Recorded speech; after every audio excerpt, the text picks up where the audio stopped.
আমাদের যে কসবা উপজেলার বড় বড় নেতৃবৃন্দ আছে, বড় বড় আলাপ করে মঞ্চে দাঁড়িয়ে হুমকি দেয়, ধমকি দেয়, গুন্ডা বস্তান বলে পরিচয় দেয়, তাদের উদ্দেশ্যে কথা বলি। আজকে আমার যারা সম্মানী ব্যক্তি, যারা আমরা সম্মান নিয়ে থাকি, তাদের বিরুদ্ধে অপপ্রচার করে, মিথ্যাচার করে, আমি প্রমাণ সহ বলে দেই, আজকে কসবার সকল মাদক কারবারিদের সিন্ডিকেট এবং মাদক কারবারিদের আশ্রয় প্রশ্রয় দেওয়া হচ্ছে জীবন সাহেব,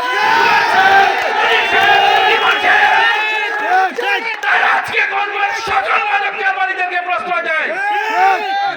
আমি উদাহরণ দিয়ে বলে যাই, চুয়াছে যাদের দিয়ে মাদক ব্যবসা করে, এক নম্বর তালতলা লাগাবেন ইকবাল, যে কিছুদিন আগে ইয়াবা ফেন্সিডিল মাদক দ্রব্য নিয়ন্ত্রণ অধিদপ্তরের কাছে অ্যারেস্ট হয়েছে, যার এক নম্বর সেন্টারদাতা জুয়েল,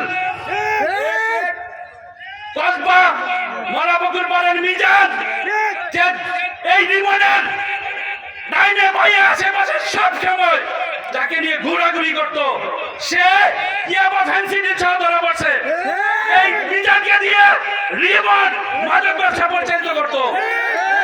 এইরকম আরো অসংখ্য সিন্ডিকেট আছে, আমার কাছে তালিকা আছে। এরা বলে 12 তারিখের পরে আমাদেরকে দেখে নিবে, বা 21 তারিখের পরে, 21 তারিখের পরে আমাদেরকে দেখে নিবে। আমরা প্রস্তুত, আমরা দেখা দেওয়ার জন্য প্রস্তুত। আমরা মাননীয় মন্ত্রী মহোদয়ের সম্মানের দিকে তাকে, মাননীয় মন্ত্রী মহোদয়ের রাজনীতি করি সেই বিদায় আমরা খুব ভদ্রভাবে চলাফেরা করি। এটা আমাদের দুর্বলতা না, আপনাদেরকে হুঁশিয়ার করে দিয়ে যায়, আজকে থেকে এগুলো বন্ধ করুন। নিজেদের চরকায় তেল দেন, কিভাবে ভোট আদায় করবেন এগুলো চিন্তা করেন। জুয়েল সাহেব মেয়র থাকা অবস্থায় পৌরসভার গাড়ি মাদক সহকারে বৈধ ধরা পড়ছে। আমি আজকে আপনাদের সম্মুখে এসে দাঁড়িয়েছি, আমি দু একটা কথা বলি শুধু। আপনারা কোটি ইউনিয়নবাসী, আপনারা অত্যন্ত সৌভাগ্যবান যে আপনাদের সুযোগ এসেছে, আপনাদের সন্তান কসবা উপজেলার নেতৃত্ব দিবে।